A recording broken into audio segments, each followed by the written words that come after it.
Hello दोस्तों, रानी मिश्रा का आपको नमस्कार। तो दोस्तों, आज की जो हम लोग चर्चा कर रहे हैं वो सभी लोग जानते हैं, सबको मालूम है कि क्या कैसे होता है।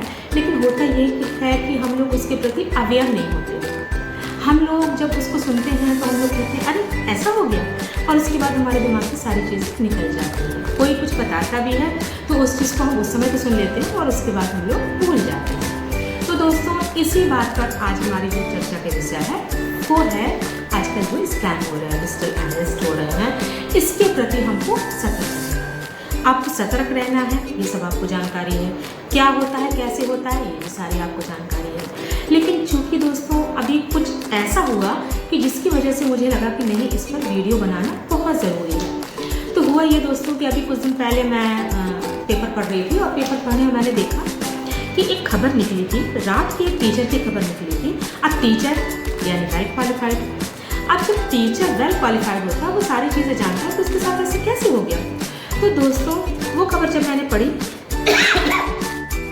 उस खबर में क्या था कि रात की एक टीचर, उसके पास एक फ़ोन आया होगा किसी का, और उस फ़ोन वाले ने उसकी जो बेटी बाहर पढ़ती थी उसके लिए उसको धमकाया और कहा कि आपकी बेटी गलत काम में पकड़ी गई है, और एट स्पॉट उस टीचर को अटैक करता है और वहीं वो उसकी डेथ हो जाती है। अब सोचिए ये कितनी बड़ी घटना है।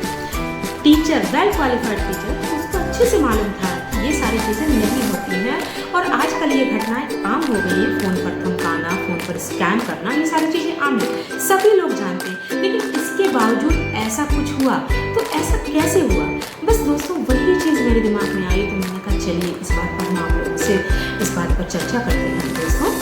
तो हुआ ऐसा कि ये चीज़ मैं अभी भी आपको एक अनुभव बताना चाहती हूँ कि ये चीज़ें जब हम लोग सुनते हैं तो वो हमारे दिमाग से निकल जाती है, और उसके बाद जब हमारे ऊपर बीतती है तब हमें समझ में आता है, फिर हमें सारी बातें याद आती हैं। अरे ऐसा हुआ था, हमें ऐसा करना चाहिए। लेकिन एट स्पॉट हम नहीं सोच पाते, क्योंकि ये स्कैम करने वालों का एक फंडा ये है कि वो आपको इस तरह धमकाते हैं, इस तरह करते हैं। कभी तो इसे डिजिटल अरेस्ट कहा गया है कि उस समय आप कुछ नहीं कर सकते, चाहे कर भी आप कुछ नहीं कर सकते, आप बिल्कुल फ्रीज हो जाते हैं और वो जो कहते हैं आप करते हैं।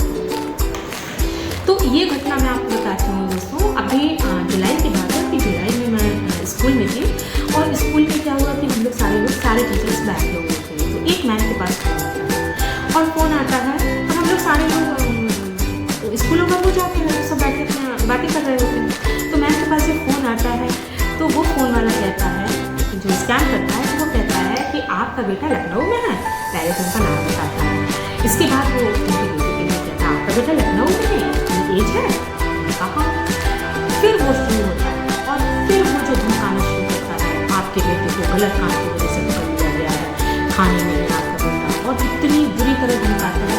अच्छा, होता ये है कि मैम का जो बेटा होता है वो 15 मिनट पहले ही लंच बॉक्स लेके स्कूल से चला गया होता है। तो मैम को तो मालूम है कि भाई मेरा बेटा अभी अभी गया है, लखनऊ में इतनी जल्दी कहाँ से पहुँच जाएगा।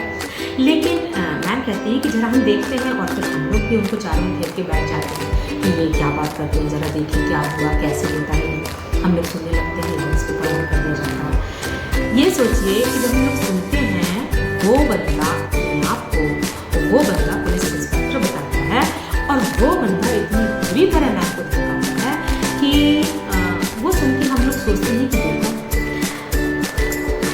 इसे कहते हैं स्कैम दोस्तों, इसे कहते हैं स्कैम। कि हम सब लोग जानते हैं कि बच्चा यहीं पर है, उसके बावजूद, और मैम भी कह रही होती हैं मेरा बच्चा हाँ वहाँ पर है, बताओ कहाँ है बच्चा, जरा मेरी बात करवाओ बच्चे से। वो बच्चे से बात करवाते हैं, फर्जी बच्चा बना के बात करवाते हैं, और बच्चा रो रो के उनसे बात करता है। तो मैम भी बोलती हैं कि ये मेरा बच्चा नहीं है, मेरा बच्चा तो छोटा है, ये आवाज़ कैसी है। तो इंस्पेक्टर क्या कहता है, आपके बच्चे ने इतना गलत काम किया, इसको इतना मारा है कि इसकी आवाज़ कैसी है। खैर, उनसे काफ़ी देर बात होती है। बात करने के बाद मैं फिर फ़ोन रख देती हूँ, वो कहती है मुझे बात नहीं करना, फ़ोन रख देती हूँ। लेकिन वो फ़ोन रखती है ना, तो वो ऐसे दिल पे हाथ रख के कहती है कि मैम, और जब मैं जानती हूँ कि मेरा बच्चा यहाँ पर है, इसके बावजूद मुझे इतना डर लग रहा था, मैं उससे बात कर रही हूँ। तो सोचिए जिसका बच्चा बाहर होगा, जिसका बच्चा उनके सामने नहीं होगा, वो तो घबरा ही जाते होंगे। और जब मैं उनको देख रही हूँ तो मैं क्या सोच रही हूँ, क्यों क्या डर रही है, अरे बच्चा यही पर है तो इसमें डरने की क्या बात है, अरे फोन पे था, कौन सामने था। होता ये है ना, दूसरे का दुख दर्द आप आपको एहसास नहीं होता, ये सच है। वो तो तब एहसास होता है जब अपने ऊपर गुजरते हैं। इसके बाद दोस्तों क्या होता है, ये सारी घटनाएं घट जाती हैं और उसके बाद देखिए मेरे सामने ये सब कुछ होता है, मैं सब जान जाती हूँ कि क्या होता है, वो कैसे धन पाते हैं, क्या करते हैं, क्या पूछते हैं, कैसे बात करते हैं। देखिए मेरे सामने सब कुछ हो गया, मैंने सारी चीज़ें सुन ली। इसके बाद क्या होता है कि 15 दिन ही हुए होते हैं। इसके बाद उस दिन हॉलीडे था, हम लोग आराम से खाना खाते हैं। लंच के बाद लंच हमारा हो जाता है और लंच करके हम लोग घर पे होते हैं, तो सोचते हैं थोड़ा सा रेस्ट ले लिया जाए, तो हम जाते हैं थोड़ा आराम करने और लेटते हैं। थोड़ी सा ही आँख बंद होती है और नींद आती है और इतने में हमारा फ़ोन आता है। फ़ोन आता है, मैं फ़ोन उठाती हूँ। जब मैं फ़ोन उठाती हूँ तो वो सीधे कहता है तुम्हारा नाम ये है, तुम्हारे पापा का नाम ये है, तुम यहाँ से बोल रही हो। नहीं होगा किसी का फ़ोन, हम लोग टीचर लोग हैं, हम लोगों के नंबर तो यहाँ वहाँ सब जगह बटे रहते हैं और ख़ासतौर से स्कूल में तो हमारा नंबर वो होता ही है, कोई भी लिख ले। तो कहता है कि आप ये बोल रहे हो, हाँ तुम क्या करती हो, तुमने क्या किया है। बताइए दोस्तों कि ऐसे समय पर मैंने कहा ना कि ऐसा बस यही समय होता है जिस समय आपका माइंड बिल्कुल फ्रीज हो जाता है, आपको समझ नहीं आता। और होता ये है कि हर इंसान का कहीं ना कहीं पुलिस वालों से, वकीलों से या टैक्स से कुछ ना कुछ ऐसी प्रॉब्लम सबकी लाइफ में चल रही होती है कि उसका दिमाग पहुंच जाता है, अरे यहाँ पर मैं ये कर रही थी या कर रहा था, कहीं ऐसा तो नहीं कि वहाँ कुछ गड़बड़ हो गई। और हुआ ये मेरे साथ कि मैंने यहाँ पर एक प्लॉट खरीदा था। मैंने यहाँ पर एक प्लॉट खरीदा, यहाँ पर एक सिद्धा नाम है, सिद्ध प्रकाश, उससे मैंने प्लॉट खरीदा। 2019 में दोस्तों मैंने प्लॉट खरीदा था और 2020 में चूँकि लॉकडाउन था, मैं देखने नहीं जा पाई। और इसके बाद जब मैं गई तो मैंने देखा कि सिद्ध प्रकाश ने, सिद्धा ने मेरा प्लॉट किसी दूसरे को बेच दिया। अब जब बेच दिया तो अब मुझे कुछ करना होगा, तो मैंने उसको मुख्यमंत्री पोर्टल में डाल दिया। अब पोर्टल में डाल दिया, उसके बाद वहाँ से बातचीत होती रही और उसके बाद मैं बीमार हो गई और मैं इतनी बुरी तरह बीमार हो गई कि मुझे लगा कि मैं पहले अपना स्वास्थ्य देखूँ, पहले ये देखूँ। तो मैंने अभी उसमें कुछ नहीं किया और उसमें तो अभी मेरा प्रधानमंत्री योजना भी नाम आ गया है, लेकिन अभी उसमें कुछ नहीं हुआ। तो दोस्तों मेरा दिमाग यहाँ पहुँच गया, उसने कहा कि लखनऊ से बोल रहा हूँ, तो मेरा दिमाग पहुँच गया कि वो प्लाट वाला मेरा इशू चल रहा है, कहीं ऐसा तो नहीं कि उसमें कुछ गड़बड़ हो गया। अब मैं घबरा गई और उसने कहा कि सुनो, फ़ोन को रख मत देना, भूल से भी फ़ोन को रख मत देना और तुम्हें मैं ही बचा सकता हूँ, बिल्कुल फ़ोन को रख नहीं देना, मैं जो पूछ रहा हूँ उसका जवाब दो।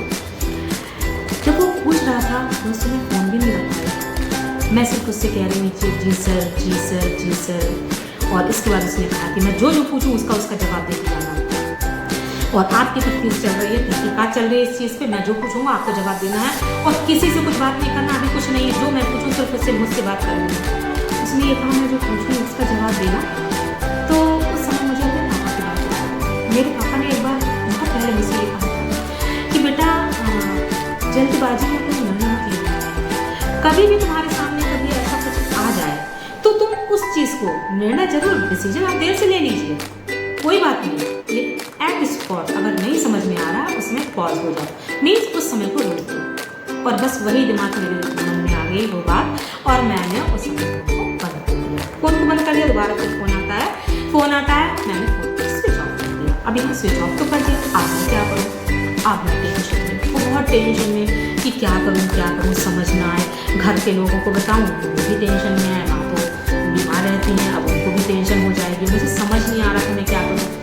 मैंने कुछ नहीं किया, मैंने फिर फ़ोन को उठाया और मैं चलती, चलो ऐसे समय कौन काम आता है, ऐसे समय पे आपके याद रखते हैं आपके दोस्त, क्योंकि घर वालों को आप परेशान नहीं करना चाहते। तुमने कहा चलो ऐसा करते हैं, कहीं घूम आते हैं, थोड़ा देर टाइम पास करते हैं, तो अच्छा लगेगा, थोड़ा मन बदल जाएगा, फिर देखते हैं कि इसका क्या करना है। इसके बाद मैं जाती हूँ, मैं फ्रेंड के यहाँ जाती हूँ, तो फ्रेंड के यहाँ जाती हूँ, थोड़ी देर तो यहाँ वहाँ की बातें होती हैं। इसके बाद मेरी फ्रेंड मेरा फेस देख के कहती बात क्या है, कुछ बात है क्या, परेशान लग रही हो। मैंने कहा ये परेशानी आ गई क्या, मैंने कहा आज फ़ोन आया था और ये कुछ गड़बड़ हो गई है, लगता है वो लखनऊ में मेरा केस चल रहा है और वहाँ कुछ गड़बड़ हो गई है, समझ नहीं आ रहा है और बहुत कह रहा था बोले मेरे पास कल फ़ोन आया था। मैंने क्या, बोले मेरे पास लखनऊ से कल फ़ोन आया था, मेरा नाम बोला, मेरे पापा का नाम बोला और मुझसे बोला कि चूँकि मेरी फ्रेंड तो काफ़ी तेज कर रहा है, बोला ये मुझसे बोला कि तुम अपनी फिल्में देखती हो। तो मैंने कहा कि ये बता, मेरे फोन में जो डाटा होता है वो मेरे काम के लिए पूरा नहीं होता, मैं फिल्म क्या देखूँगी, मुझे फिल्म देखना शौक नहीं है। कहती मैंने इतनी बातें सुनाई दिखाई कि फिर उसने फ़ोन को रख दिया। अच्छा, मैंने कहा ऐसा? मैंने इसको फ़ोन नंबर दिखाया, मैंने कहा ये नंबर है। उसने नंबर जहाँ उसने ऐप डाउनलोड किया था उसने जहाँ नंबर देखा बोले स्कैम है। जब दोस्तों उसने स्कैम कहा तो मेरे दिल को बड़ी तसल्ली हुई, बहुत तसल्ली हुई। मतलब ये सोचो कि कहते हैं ना कि बहुत बड़ी बड़ी समस्याएं आ जाती हैं, मुझे लगा मैं उस समस्या निकल गई। तो होता ये है कि जब एक्सपर्ट आपके साथ ऐसा होता, 15 दिन पहले मैं मैम के साथ देख रही थी स्कूल में कि ये हुआ, उसके बावजूद मैं उस समय सोचने समझने की स्थिति में नहीं रही, कुछ नहीं सोच समझ पाए हम कि करना क्या है, क्या करना है, क्या नहीं करना है। बस वो सबसे अच्छा एक काम किया था, जो मन में वो बात आ गई थी पापा की कि उस समय आप फ्रीज हो जाओ, उस समय आप अपने आप को पॉज कर लो, और मैंने पॉज कर लिया। तो दोस्तों ये सिर्फ मेरे साथ नहीं, किसी के भी साथ बहुत हो रहा है। ये जो स्कैम हो रहा है ये आजकल आम हो चुका है, और इससे इतना ज़्यादा घाटा लगा है, इतना ज़्यादा घाटा लगा है कि मैं आपको क्या बताऊँ। हर महीने इससे जाने कितने करोड़ रुपए लोग इससे फ़ायदा उठाते हैं और लोग फंसते हैं। और जो मैं बता रही हूँ कि लोग फ़ायदा उठाते हैं वो तो पुलिस में रिपोर्ट लिखाते हैं, और आधे से ज़्यादा लोग होते हैं कि जो पुलिस में रिपोर्ट भी नहीं लिखाते हैं, किसी को बताते भी नहीं हैं, और चुपचाप वो खून कर खून ठीक है रह जाते हैं। तो यही मेरा दोस्तों कहना है कि इस चीज़ के लिए आपको बहुत सतर्क होना है।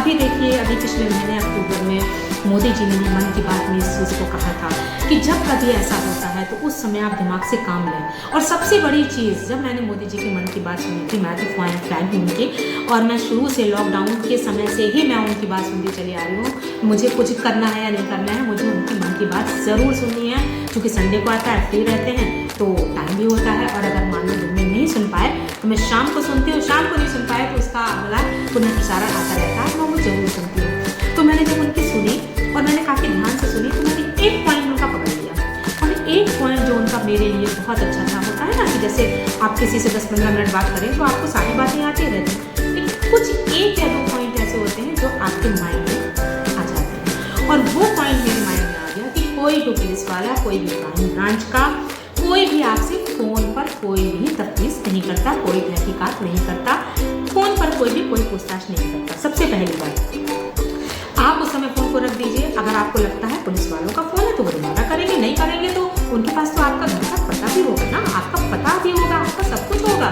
उनको करना होगा तो वो आपको बहुत कहीं ना कहीं से आपके पास आएंगे, लेकिन वो तो आपको फेस करना पड़ेगा अगर कुछ ऐसा हो। और अगर नहीं हुआ तो फिर आप क्यों डरते हैं? आप उस समय कुछ नहीं करना। पहली बात तो अननोन नंबर नहीं उठाए, लेकिन अननोन नंबर पे ये होता है कि हमने कहा ना कि हम लोग टीचर लोग हैं, हम लोग के नंबर तो जगह जगह बटे होते हैं।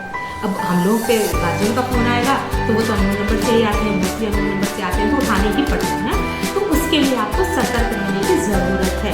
अपने दिमाग में आप इस बात को बिठा के चलिए कि अगर कभी ऐसा मौका आता है, सामने आता है, क्योंकि वो लोग बहुत खतरनाक होते हैं, ये बात तो मेरे ऊपर गुजरी तो मैं जानती हूँ। अभी मेरे एक और मेरी जान पहचान के लोग हैं, तो उनके पास तो वीडियो कॉल आई, सामने पूरा थाने का पूरा सीन था, और उसमें उन लोगों ने उसको इतनी बुरी तरह धमकाया, उससे कहा कि आप आधार कार्ड दिखाइए, आप ये दिखाइए, अपने कागज़ दिखाइए, सारे उससे किया। तो होता ये है कि, और एक चीज़ और, एक पॉइंट की बात और बताते हैं, इसमें ये लोग नहीं फंसते हैं कि जो कम पढ़े लिखे होते हैं, मोस्टली इस स्कैम पे पढ़े लिखे लोग ही, इंटेलिजेंट लोग ही फंस गए हैं। तो ये सोच लीजिए कि कहीं ना कहीं आप सब इसके दायरे में आते हैं, इसके चंगुल में आप सब हैं। कभी भी आ सकता है, कोई भी आ सकता है। तो उस चीज़ के लिए हमको सिर्फ एक चीज़ के लिए सतर्क रहना, या तो अगर कभी आपका ऐसा पड़ जाए फ़ोन रख दीजिए। अगर आप फ़ोन नहीं रख सकते तो आप बताइए मत, और उस समय आप दिमाग में सिर्फ ये सोचिए कि पुलिस वाले, क्राइम ब्रांच या कोई भी आपसे फ़ोन पर पूछताछ नहीं करेगा, और ना ही कर सकता है। वो ऐसी कोई जानकारी आपसे फ़ोन पर नहीं पूछते, ठीक है ना।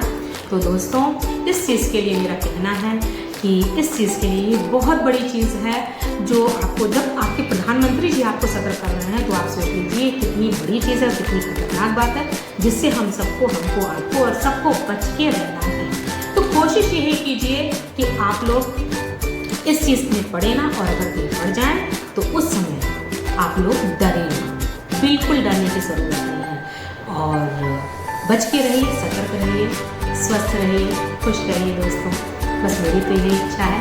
और दोस्तों, अगर आपने इस वीडियो को, अगर आपको पसंद आया हो तो लाइक ज़रूर कीजिए। सब्सक्राइब नहीं किया हो दोस्तों तो सब्सक्राइब कर दीजिए। ठीक है ना दोस्तों। तो चलिए अगले वीडियो तक के लिए नमस्कार, thank you, have a nice day.